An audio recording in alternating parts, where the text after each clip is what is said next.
Hello everyone. आज हम discuss करेंगे hire purchase finances. What is hire purchase finance या हायर परचेज सिस्टम में क्या क्या होता है। So let's start. First one is what is meaning of hire purchase. Hire purchase का मीनिंग क्या होता है? तो a hire purchase is a method of buying goods through making instalment paper payments over the time.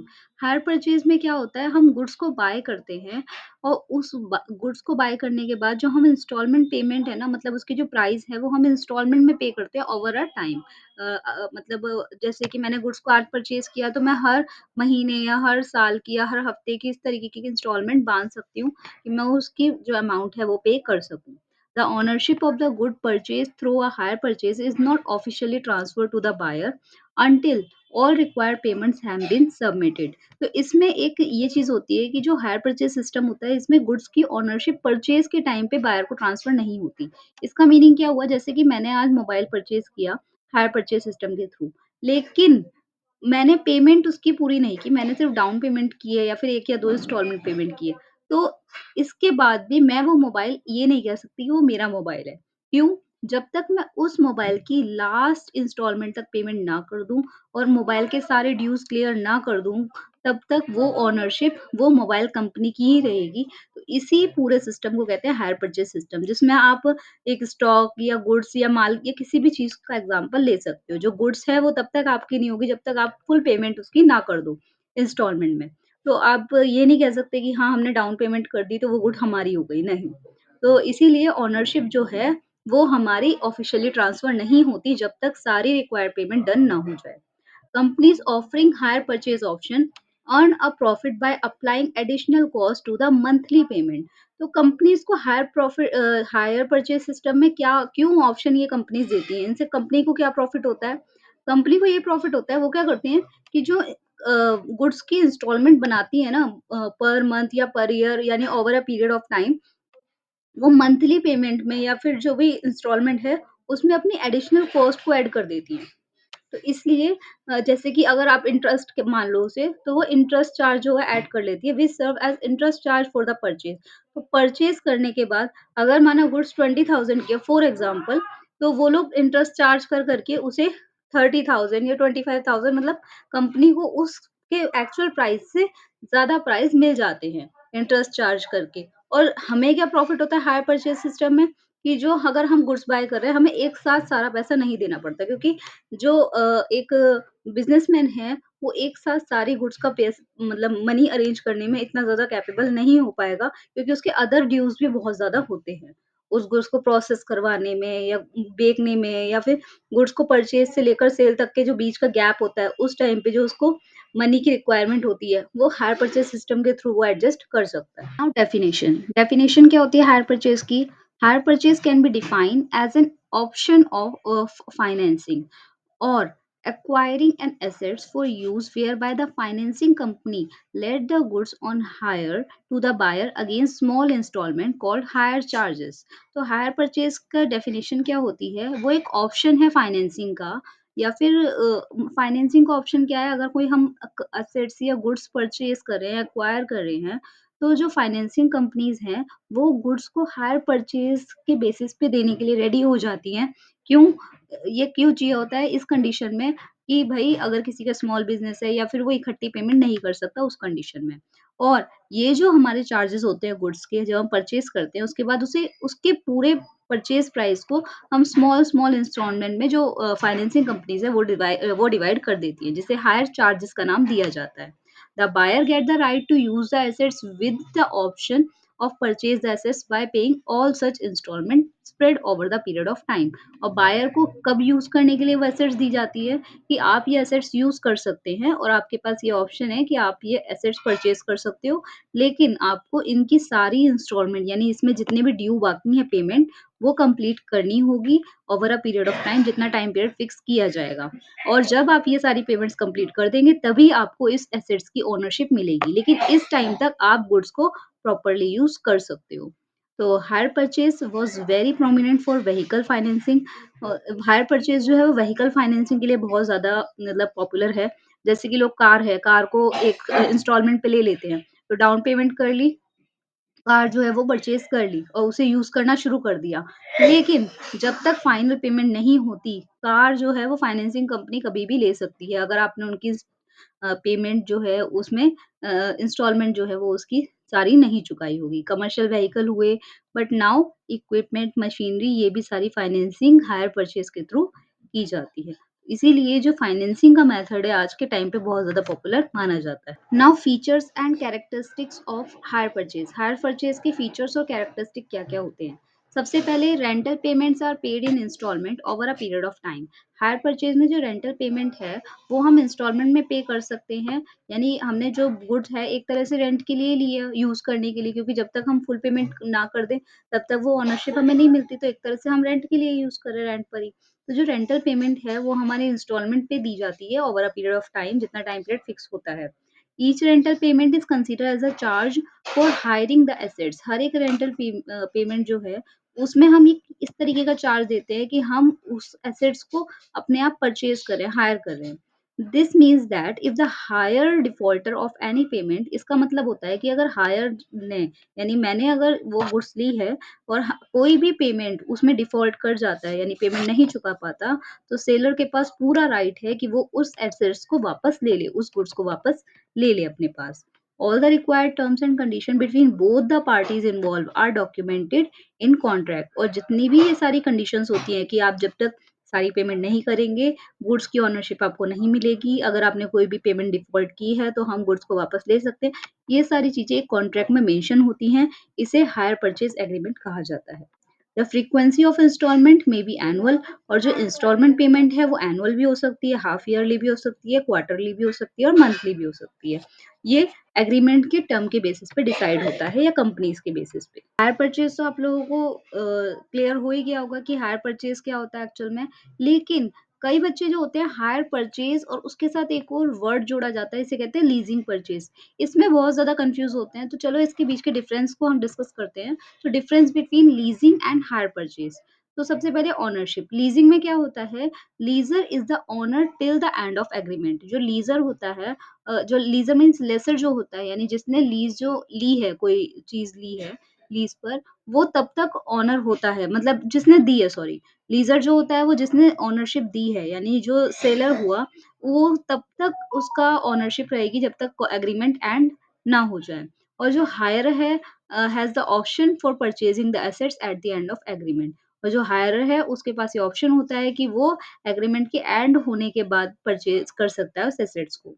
Duration. Duration क्या होती है? Done for longer duration. Leasing जो होती है वो लंबे समय तक के लिए की जाती है, लेकिन हायर परचेज जो है वो शॉर्ट ड्यूरेशन के लिए की जाती है। यानी लीजिंग जो है आप 20 साल, 50 साल इस तरीके से ली, जैसे लोग घरों को लीज़ करवाते हैं, इस तरीके से आप एक ब्रॉड पर्सपेक्टिव में सोच सकते हैं। और जो हायर परचेज है वो एक शॉर्टर ड्यूरेशन के लिए, यानी 1 साल, 2 साल इस तरीके से करी जाती है।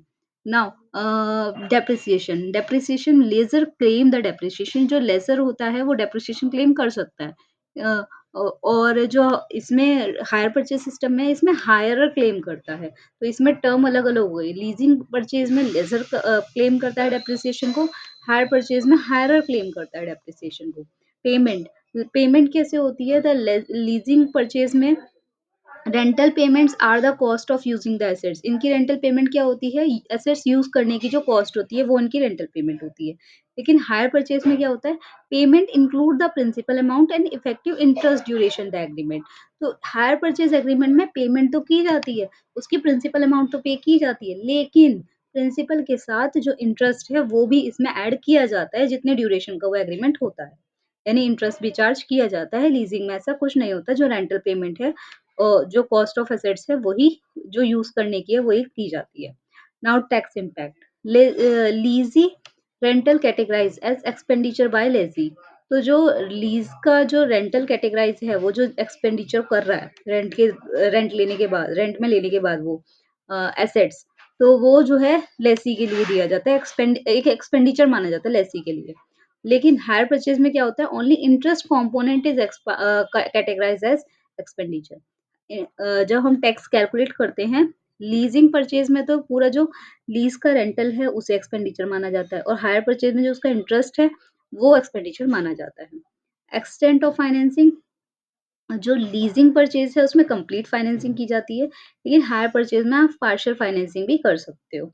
ऐसे ही रिपेयर एंड मेंटेनेंस, लीजिंग में responsibility of lessee in financial lease and of lessor in operating lease. तो जो लीज़ी की है रिस्पॉन्सिबिलिटी वो फाइनेंशियल रिलेटेड है, लेकिन जो लेसर की है वो ऑपरेशनल रिलेटेड लीज़ है। लेकिन हायर परचेज़ में जो रिस्पॉन्सिबिलिटी है, वो सारी रिस्पॉन्सिबिलिटी रिपेयर और मेंटेनेंस की भी हायरर के पास ही रहती है, यानी वही करवाता है सारी रिपेयरिंग और मेंटेनेंस भी। हायर परचेज़ और लीजिंग परचेज़िंग सिस्टम में तो आपको डिफरेंस पता चल ही गया होगा। अब एक और टर्म है जिसे हायर परचेज़ के साथ कंबाइन किया जाता है, बच्चे बहुत ज़्यादा कन्फ्यूज़ होते हैं, जिसे कहते हैं हायर परचेज़ सिस्टम और इंस्टॉलमेंट परचेज़ सिस्टम। इन दोनों में बेसिक क्या डिफरेंस है? सो चलिए स्टार्ट करते हैं।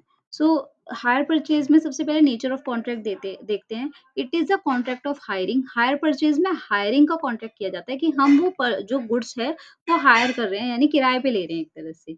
या फिर हम एक कुछ दिनों के लिए हम यूज़ करने के लिए ले रहे हैं। लेकिन इंस्टॉलमेंट परचेज़ सिस्टम में वो जो कॉन्ट्रैक्ट है वो सेल का ही किया जाता है कि आज से ये जो चीज़ है वो हमने सेल कर दी है। जो सेलर है वो इस टाइप का कॉन्ट्रैक्ट बनाता है इंस्टॉलमेंट पेमेंट में। Ownership ownership hire purchase system में जो सेलर है वो ही ओनर उसके पास ही ओनरशिप रहती है। It is transferred by seller to buyer only after the payment of installment. यानी हायर परचेज़ सिस्टम में ओनरशिप सेलर के पास तब तक रहती है जब तक जो परचेज़र है वो लास्ट इंस्टॉलमेंट तक पेमेंट ना कर दे, सारी इंस्टॉलमेंट पेमेंट ना कर दे, अच्छे से सारे ड्यूज़ ना क्लियर कर ले, तब तक ओनरशिप ट्रांसफर नहीं होती। लेकिन इंस्टॉलमेंट पेमेंट सिस्टम में क्या होता है, जो बायर होता है वो इमीडिएटली ओनर हो जाता है, जैसे ही वो उस कॉन्ट्रैक्ट को साइन करता है। जैसे कि मुझे गुड्स परचेज़ करनी है 50,000 की फॉर एग्ज़ाम्पल, तो अगर मैंने ₹10,000 डाउन पेमेंट करके एक कॉन्ट्रैक्ट साइन कर दिया according to installment payment system, तो मैं उस गुड्स की मालिक बन गई हूँ। अब मैं चाहूँ तो उस गुड्स को मैं किसी को भी सेल आगे कर सकती हूँ। तो इसमें मुझे ज़रूरत नहीं है कि मैं सारी इंस्टॉलमेंट पे करूँगी तभी जाके मैं उस गुड्स की ओनरशिप करूँगी। हाँ, जो इंस्टॉलमेंट है वो मुझे पे करनी होगी, ऐसा नहीं है इंस्टॉलमेंट भी मैं छोड़ दूँगी, वो सारी पेमेंट मुझे करनी है लेकिन मुझे ओनरशिप मिल जाती है उस गुड्स की। तो इसे कहते हैं इंस्टॉलमेंट पेमेंट सिस्टम। अब रिपोज़िशन क्या होता है? On default of payment of any installment by the buyer. तो हायर परचेज़ सिस्टम में क्या होता है, अगर कोई बायर कोई भी इंस्टॉलमेंट पे ना कर पाए, तो सेलर के पास पूरी अथॉरिटी है कि वो उस गुड्स को वापस से अपने पास ले ले, रिपोजेस कर ले। लेकिन इंस्टॉलमेंट पेमेंट सिस्टम में क्या होता है, on default of payment of any installment by the buyer, अगर बायर कोई भी इंस्टॉलमेंट पेमेंट नहीं कर पाए, तो सेलर जो है वो गुड्स का पोजीशन वापस नहीं ले सकता। सेलर क्या कर सकता है, ज़्यादा से ज़्यादा वो मतलब कंप्लेंट फाइल कर सकता है या फिर केस कर सकता है उस परचेज़र पे, लेकिन वो गुड्स को वापस नहीं ले सकता। वो रिकवरी प्राइस दे सकता है या कोर्ट उसे रिकवरी प्राइस दिला सकती है, तो वो कोर्ट से रिलेटेड मैटर में जाता है इंस्टॉलमेंट पेमेंट सिस्टम के अंडर। हायर परचेज़ में ऐसा कुछ नहीं होता। आप अगर एक भी पेमेंट नहीं करेंगे या फिर कोई भी इंस्टॉलमेंट आप मिस कर देंगे, सेलर इमीडिएटली उस गुड्स को अपने पास ले लेगा क्योंकि सेलर के पास ओनरशिप रहती है। इंस्टॉलमेंट पेमेंट सिस्टम में सेलर के पास ओनरशिप नहीं रहती। One is return of goods. Return of goods में क्या होता है, the buyer can exercise the option of return of goods. Hire purchase system में क्या होता है, बायर के पास राइट है कि अगर उसे किसी भी तरीके से या कोई भी प्रॉब्लम की वजह से गुड्स को वापस रिटर्न करना है टू द सेलर, तो वो कर सकता है, उसके पास ये ऑप्शन है। लेकिन इंस्टॉलमेंट पेमेंट सिस्टम में buyer can not exercise the option of pay return of goods. Instalment payment system में कोई भी ऑप्शन नहीं है गुड्स को रिटर्न करने का। Right of disposal, the buyer can not dispose the goods until the payment of last installment. तो जो हायर परचेज सिस्टम है इसमें बायर जो है वो गुड्स को डिस्पोज ऑफ नहीं कर सकता, यानी गुड्स को फेंक नहीं सकता, खत्म नहीं कर सकता या फिर किसी और को सेल नहीं कर सकता, कुछ भी गुड्स का नहीं कर सकता। उसे नॉर्मल तरीके से गुड्स को यूज करनी पड़ेगी जब तक वो लास्ट इंस्टॉलमेंट पे ना कर दे। लेकिन इंस्टॉलमेंट पेमेंट सिस्टम में बायर को पूरा पूरा मतलब राइट है कि वो डिस्पोज़ कर सकता है गुड्स को even if installment are not yet paid, कि गुड्स जो है वो डिस्पोज़ ऑफ हो जाए, यानी खराब हो गई, टूट गई या कुछ भी प्रॉब्लम हो जाए, तो गुड्स को डिस्पोज़ ऑफ कर सकता है अगर उसकी इंस्टॉलमेंट पेमेंट ना भी हुई हो तो। Difference between sale and hire purchase. Sale और हायर परचेज के बीच में बहुत ज़्यादा कन्फ्यूज़न होती है। सो इन दोनों के बीच में डिफरेंस क्या है? सेल क्या होता है? In case of sale the ownership of the goods is transfer to the buyer immediately. Seller में क्या होता है कि जो बायर के पास ओनरशिप इमीडिएटली ट्रांसफर हो जाती है, जो कि हायर परचेज़ में ऐसा नहीं होता। जब तक लास्ट इंस्टॉलमेंट पे ना कर दो या ऑल इंस्टॉलमेंट पे ना कर दो, ओनरशिप ट्रांसफर नहीं रहती। जो सेलर है उसके पास ही रहती है। The buyer make the payment in lump sum. Sale में क्या होता है, बायर जो है वो लम सम यानी इकट्ठे पेमेंट कर देता है, लेकिन हायर परचेज़ सिस्टम में इंस्टॉलमेंट में पेमेंट की जाती है। सेल में क्या होता है, buyers pay only for the price of goods. Sale में सिर्फ गुड्स का प्राइस ही पे किया जाता है, लेकिन हायर परचेज़ में गुड्स का प्राइस भी पे किया जाता है, जिसमें इंटरेस्ट भी ऐड होता है। पर इंस्टॉलमेंट के अकॉर्डिंग इंटरेस्ट ऐड होता रहता है। सेल में क्या होता है, seller can not take back the goods. Seller जो है वो गुड्स को वापस नहीं लेता, रिटर्न नहीं लेता। लेकिन हायर परचेज़ में गुड्स रिटर्न या सेल बैक होने का चांसेस होता है, ऑप्शन होता है। और अगर पेमेंट नहीं की तो जो हायर परचेज़ है उसमें वापस सेलर उस गुड्स को ले सकता है। The seller or the buyer can not terminate the contract. Sale में क्या होता है, बायर और सेलर जो हैं वो कॉन्ट्रैक्ट को टर्मिनेट नहीं कर सकते, लेकिन हायर परचेज़ सिस्टम में कॉन्ट्रैक्ट जो है वो सेलर और बायर टर्मिनेट कर सकते हैं।